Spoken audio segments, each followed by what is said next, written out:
Ladies and gentlemen, the captain has turned on the fasten seatbelt sign. If you haven't already done so, please make sure the volume of this podcast is set perfectly to your listening enjoyment. Please take your seat, whether that's on the treadmill, car, sofa, or bed, and buckle in for the last trip. My name is Jamie Beebe, and I'll be your tour guide, recreating someone's last days in paradise. On behalf of myself and everyone behind the scenes, please enjoy the Last Trip podcast. And because nobody likes a long flight to get to where they want to be, let's prepare for takeoff.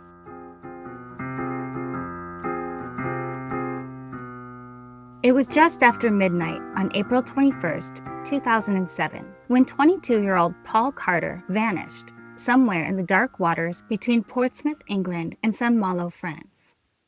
He had boarded the overnight ferry, the Britannia, run by Brittany Ferries, with a group of workmates bound for a weekend working across the channel. But somewhere between the bustling English port and the historic French coastline, Paul slipped off the map entirely. No one saw him leave the ferry. No one heard a splash. No alarms were raised. By morning, Paul was gone. The ship docked in France at 7:15 a.m. The crew went about their routines. Passengers disembarked, but there was no sign of Paul.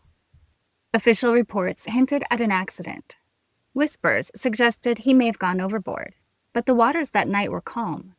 Some believe Paul may have simply walked off into the fog of Malo, choosing to disappear. Others are convinced something far more sinister happened during those quiet overnight hours at sea. Paul's family has spent nearly 2 decades searching for answers, chasing fragments of sightings, battling authorities across borders, and clinging to hope. But to this day, no one can say for certain what happened on that ferry. Let's unravel the chilling details of one of the English Channel's most haunting mysteries, the disappearance of Paul Carter.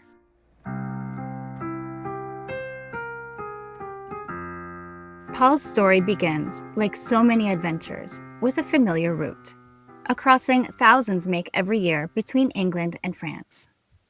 The ferry from Portsmouth to Malo isn't just a means of travel. It's a passage through history, weather, and some of the most unpredictable waters in Europe. It's a stretch of sea steeped in stories, connecting the southern coast of England to the walled city of Malo, France. And for Paul, that crossing should have been routine, a simple overnight ride with friends. But the waters of the English Channel have long carried more than just passengers. They carry mysteries. Before we dive into what happened the night Paul disappeared, let's take a moment to understand the journey, the route, the environment, and why, despite its familiarity, crossing the channel isn't always as straightforward as it seems. Under its placid surface, the English Channel, or La Manche, is a crossroads of history, mystery, and raw human ambition. Spanning just over 20 miles at its narrowest point, this stretch of sea between Portsmouth and Malo has been used for millennia, from ancient migrations and Roman invasions to modern ferry crossings. Over centuries, empires, armies, and pilgrims crossed its tides. Julius Caesar made his infamous forays. The Normans sailed in 1066. It witnessed Dunkirk evacuations, hovercraft first voyages, and balloon crossings, like Jean-Pierre Blanchard's flight in 1785. This body of water tests every form of passage. Nathan Webb was the first confirmed human to swim the channel in 1875. Louis Blériot flew across in 1909. It's a stage for courage and, occasionally, tragedy. In 1924, a KLM Fokker aircraft vanished between Croydon and Amsterdam, last seen over the channel and never to be found. More recently, Ian Hughes, a firefighter, disappeared in 2023 during a charity swim attempt. Despite a massive search involving helicopters, boats, and Navy vessels, no trace of him was ever found. And the channel can be deadly, not just for adventurers, but for desperate migrants. In late 2021 and beyond, dozens of tragedies occurred as overcrowded dinghies capsized, with bodies washing ashore amid the crisis unfolding in the waves. From ancient migrations and military campaigns to leisure holidays and daring challenges, millions of people have crossed the channel. Commodores and traders travel for work or holiday. Families take the Portsmouth to Malo route for weekend breaks, cheese, cider, and sea air. Adventurers swim, sail, or even hovercraft across, seeking feats of endurance and connection. For Paul Carter, this route was familiar terrain. It was a work trip. What could have gone wrong? Well, beneath the channel's normally calm facade lies complexity. Tides shift, fog drifts in unexpectedly. The channel is shallow in places, deeper in others, and each crossing is a dance between navigational precision and nature's whims.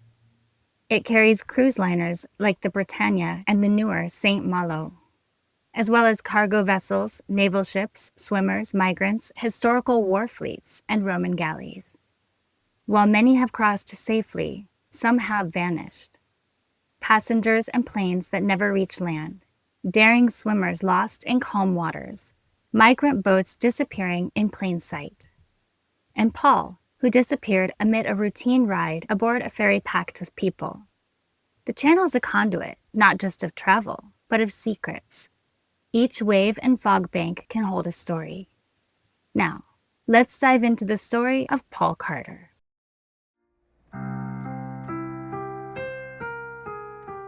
Before the headlines, before the haunting mystery of his disappearance, Paul Carter was simply Paul, a vibrant, fun-loving young man from the tight-knit neighborhood of Erdington, Birmingham, known as much for his quick wit as for his big heart.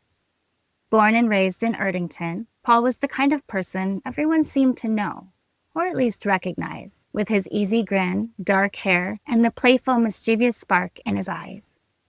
He stood around 5'10", with a distinctive snake tattoo coiled along his right arm, a subtle hint of his bold, cheeky personality. Paul went to Hodge Hill Secondary School, where he made his mark not just with his academic work, but with his sense of humor and endless ability to make people laugh. Friends remember him as the Joker, someone who could lighten the mood of an entire room with a well-timed joke or playful prank. He was the one cracking jokes at the back of the class, always ready with a sarcastic comment, but equally ready to stand by a friend when they needed him. Beneath the playful, boisterous exterior was a young man deeply rooted in his family, fiercely loyal, endlessly loving, and proud of where he came from. His connection to his immediate family ran deep, woven into the fabric of his everyday life. At the center of that family was his mom, Teresa Humphreys, a midwife by profession, but more than that, a guiding force in Paul's life. Teresa wasn't just his mother. She was his confidant, his supporter, the one who always believed in him no matter how rough the day might be. Their bond was the kind that only grows through years of unconditional love and trust. Paul's sister, Lindsay, shared that same closeness. They were typical siblings in many ways, teasing each other, sharing jokes, but always protective of one another. In private moments, they could still be found laughing at old inside jokes, slipping back into the rhythms of their childhood. But perhaps nowhere was Paul's heart more at home than in the garage beside his granddad, restoring classic cars. It wasn't just about the grease-stained hands or the hum of old engines. It was about legacy, about family tradition passed down from one generation to the next. Paul loved the feel of working on those timeless machines, the careful craftsmanship, the patience it took to bring a piece of history roaring back to life. His granddad didn't just teach him how to turn a wrench. He taught him to appreciate the beauty in the past, to respect the stories hidden beneath layers of rust and chrome. Outside the workshop, Paul's love for family only shined brighter. He adored entertaining with his aunties, the life of every family gathering, always ready with a joke, a story, or some harmless mischief. His role as the joker of the family wasn't just about making people laugh. It was his way of keeping everyone connected, of easing worries, of reminding those around him that no matter what life threw their way, there was always room for humor, always time to smile. His interests were broad and unexpected. Beyond mechanics and joking around, he had also visited St. Malo several times for work, boarding that same Brittany ferry previously. He was practical and reliable, a laborer on renovation projects, tasks he took on responsibly, methodically, and with a quiet pride. Paul Carter was, at his core, a young man full of life, fun-loving, loyal, endlessly devoted to his family.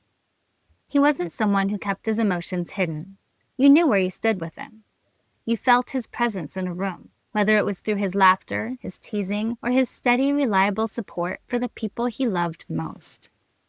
That's what made his disappearance all the more gut-wrenching, because the day he boarded that ferry to France, his family never imagined it would be the last time they saw him. The young man with grease under his fingernails, laughter in his voice, and endless plans for the future simply vanished, leaving behind an aching silence that his jokes could no longer fill. And to those who knew him, Paul isn't just a missing person case. He's a son, a brother, a grandson, the family's joker, their mechanic in training, their irreplaceable friend. And for them, until the full truth of what happened that night at sea comes to light, Paul Carter remains more than a memory. He remains a question that refuses to fade.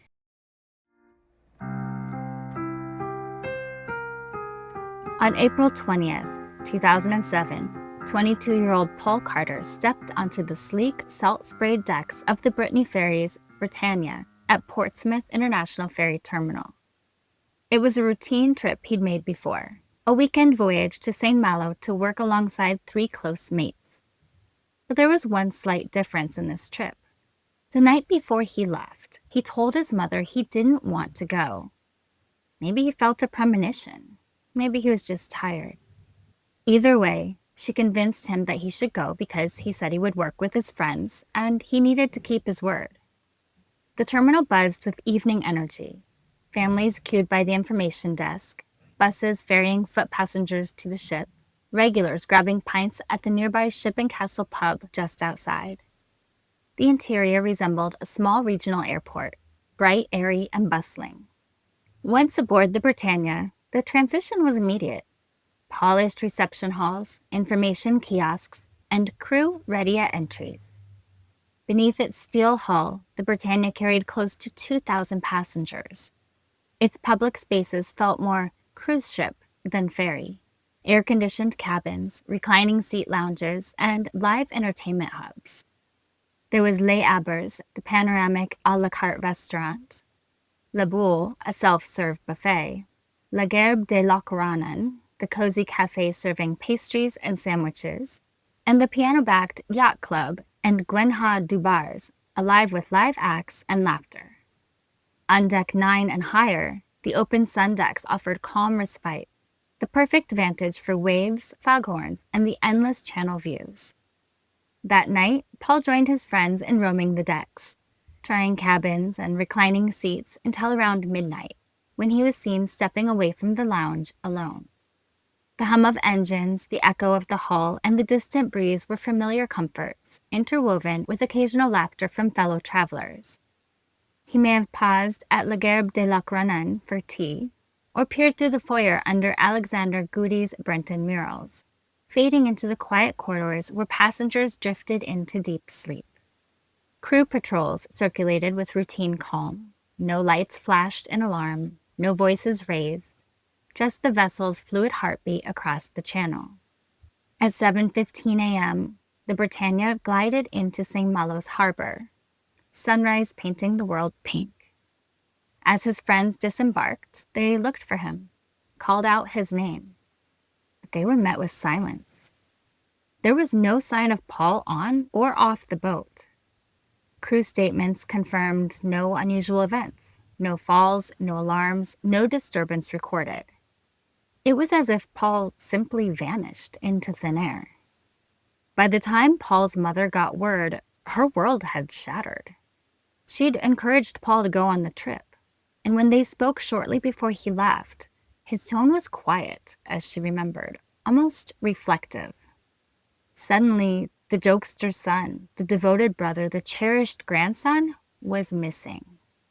Panic carried them to St. Malo, police stations, hospitals, ports, sitting through bureaucracy that kept passing responsibility between French and British forces. There were no answers, and no urgency from authorities.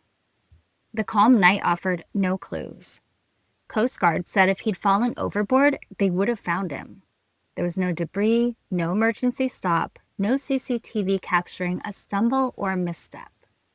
Paul's disappearance was total. His last clear imprint on the ferry's mid-deck corridors, seen by his friends just after midnight, before he vanished completely from the ship's narrative. What followed was an agonizing bureaucratic labyrinth. With Paul officially missing in French waters, Teresa was directed to the French police, who she says wouldn't talk to us initially. They were really not helpful.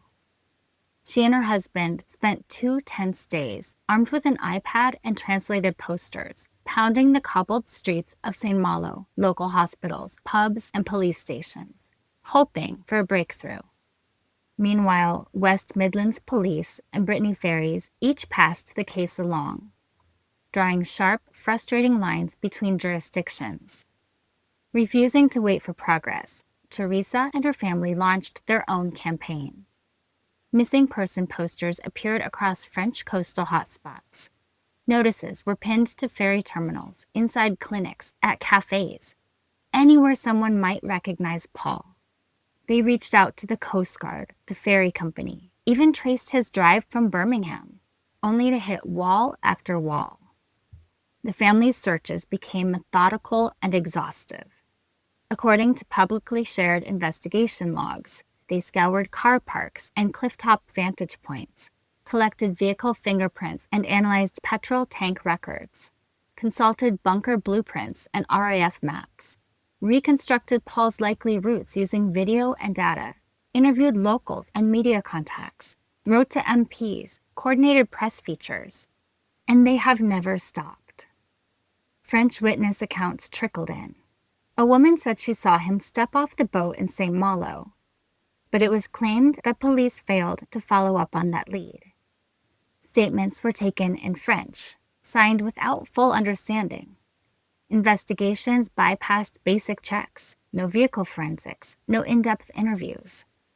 Teresa and Lindsay refused to be satisfied with uncertainty. They were driven by the hope that Paul would return home. They continued their unwavering search, begging police to take a greater interest. Finally, in 2009, 2 years later, police said they would be taking a fresh look at the case. But just a few weeks later, the family was told the investigation had again been shelved because of lack of funding. Since then, they've had little contact from police. They appealed to French newspapers to cover the story, but they refused. According to West Midlands Police, Paul's disappearance is still being treated as unexplained, but said regular reviews are carried out. Paul has never accessed his bank account or made contact with his family. There hasn't been a single viable clue to Paul's whereabouts.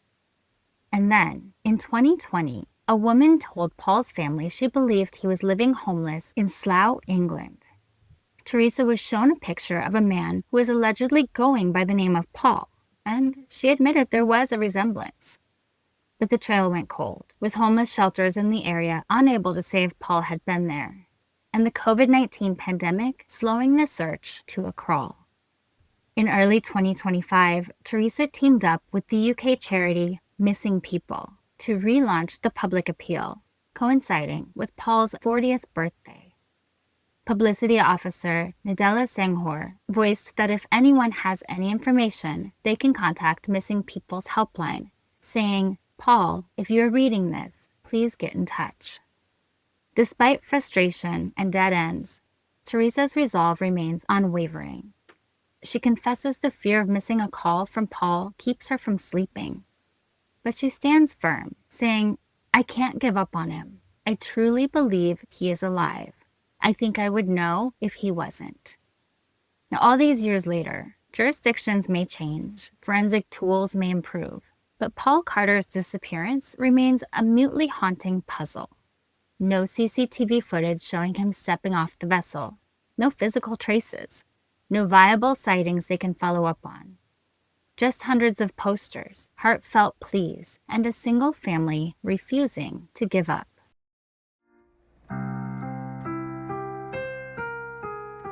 That night, aboard the Britannia, the line between the mundane and the mysterious was blurred.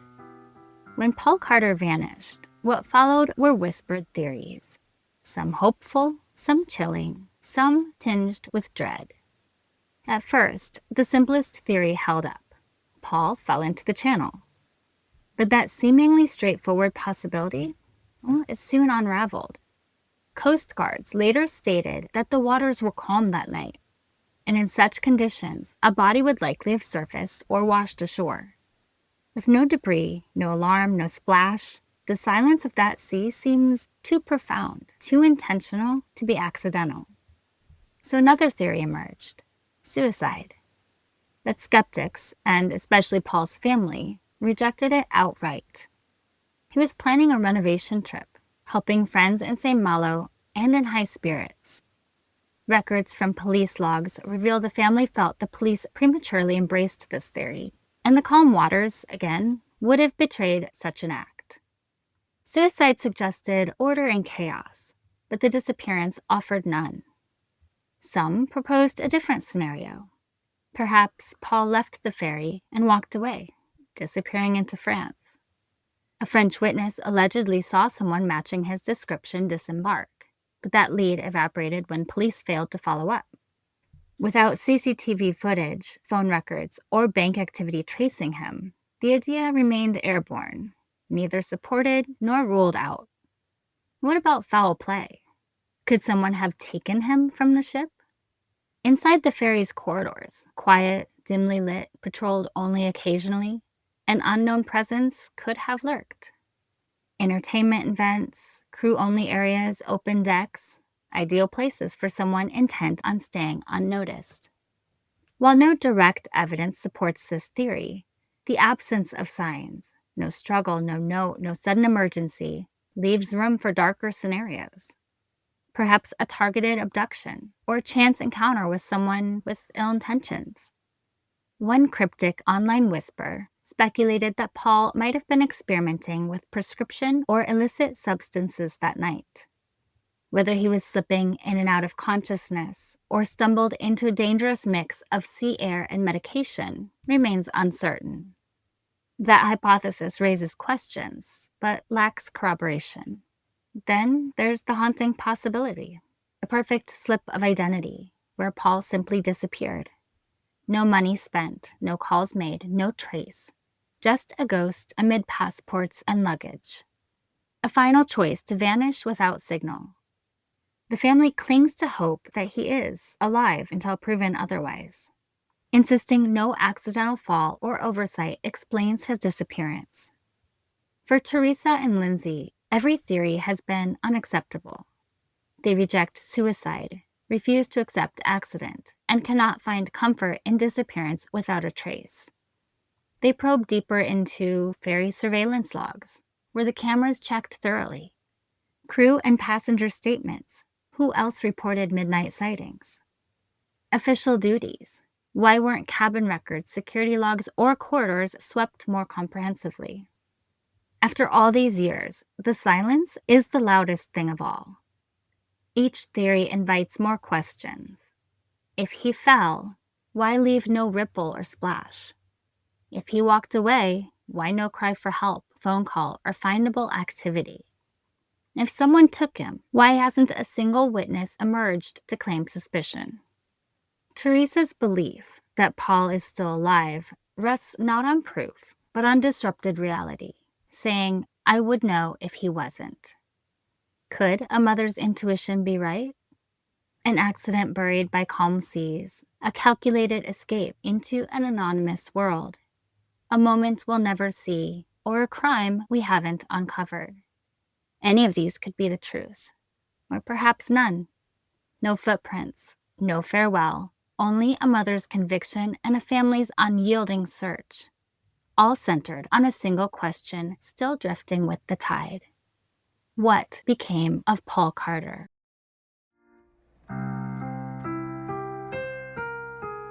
As we explore the facts and the theories in this case, accident, foul play, voluntary disappearance, one unsettling reality lingers: how easily someone can vanish from even the most familiar spaces.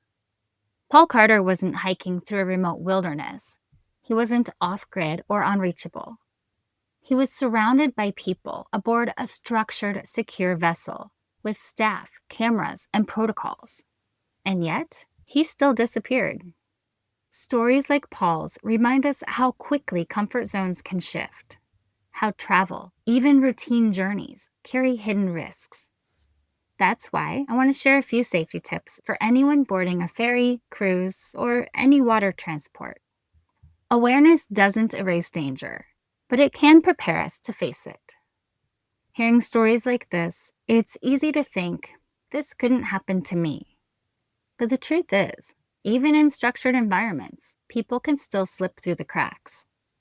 Paul vanished from a ferry packed with people, a ship designed with restaurants, entertainment, private cabins, security patrols, all the comforts of home.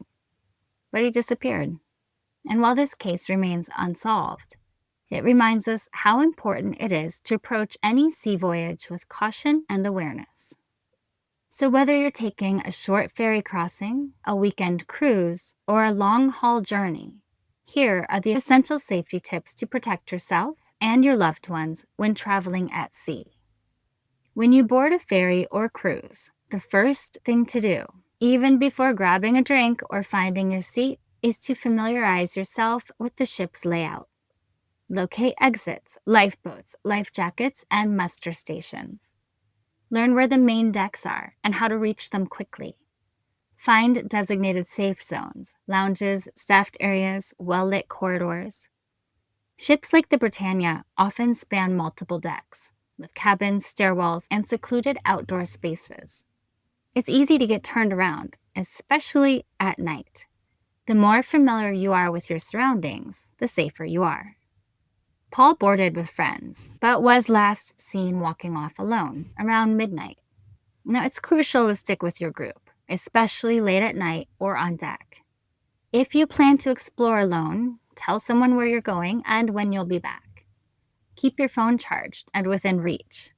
Agree on meeting points in case you get separated. Even on ships with security and cameras, isolated areas like decks, stairwells, exterior walkways can leave you vulnerable if no one knows where you are. The sea has a strange way of lulling us into a false sense of security. The fresh air, the horizon, the rhythmic motion, it's peaceful until it's not. Avoid standing too close to railings, especially in rough weather or after consuming alcohol. Pay attention to wet, slippery surfaces. If you're feeling disoriented, unwell, or intoxicated, stay inside communal areas. If you see someone leaning or acting unusual near railings, notify staff immediately. In Paul's case, no one witnessed a fall overboard, but the possibility remains. A reminder that open decks require caution, even when the sea seems calm. And just like any public space, ferries and cruises can attract a mix of people, most harmless, but some could have ill intent. Trust your instincts. If someone makes you uncomfortable, move to a populated area or alert the staff. Be cautious with strangers offering drinks or asking personal questions. Report suspicious behavior. And don't worry, staff are trained to intervene discreetly. On large ships, isolated spots like stairwells, empty lounges, or quiet decks can be exploited by predators. Staying visible and aware is your best defense. Now, it's easy to get comfortable on a ferry, especially overnight. But always keep personal belongings secure and close by. Carry identification, cabin keys, and emergency contacts. And as always when you travel, limit your valuables and only bring what you need. Now, if you're traveling solo, let someone know your route and arrival times. Always stay alert for warning signs that something might be wrong. If you're feeling unsteady or unwell, seek help immediately. You're lost. Don't wander unfamiliar parts of the ship alone. Doors marked crew only or poorly lit areas, avoid them. A little extra vigilance can prevent disorientation or worse. Remember, even experienced travelers can find themselves unexpectedly vulnerable.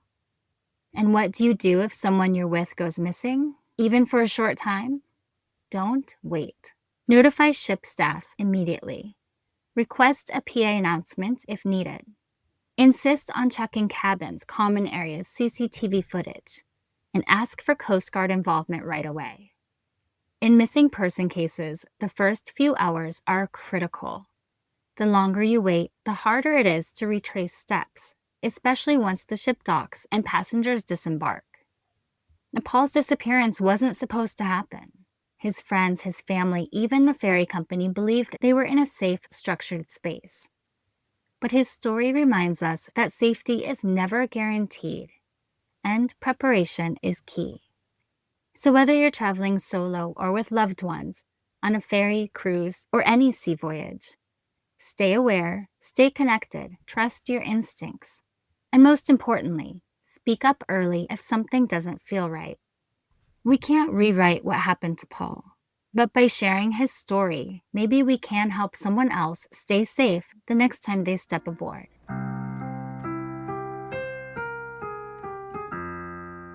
On the night of April 20th, 2007, Paul boarded the Britannia ferry to St. Malo, France, wearing a white t-shirt and jeans.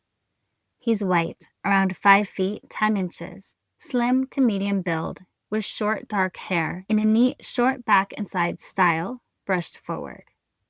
But perhaps the most distinctive feature, the one you might remember even after all these years, is his tattoo. A snake coiled and etched along his right arm, and a scar on his forehead, faint but unmistakable. Paul's family has never stopped searching, and his story, the unanswered questions, the empty spaces, doesn't end here. But it could end with your help. If you've seen Paul, if you believe you've seen someone matching his description, or if you have any information, no matter how small, it could help. Please contact the Lucy Blackman Trust.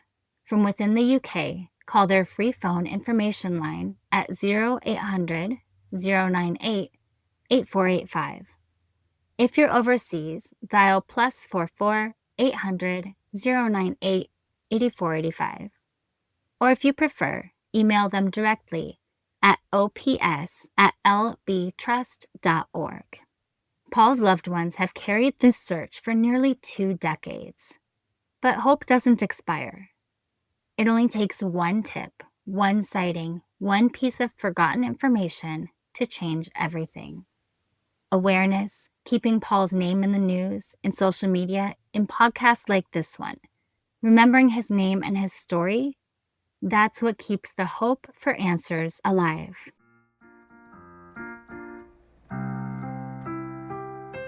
And finally, remember to leave a review and rate this podcast 5 stars if you like the show, or hell, even if you don't.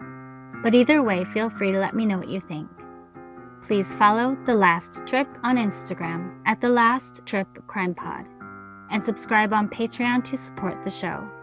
You'll get extra research, videos, photos, and updates, and even learn more about my personal travels. That's patreon.com/thelasttrippodcast. I'm Jamie Beebe, bringing you your last trip and signing off until the next one. Thanks for listening.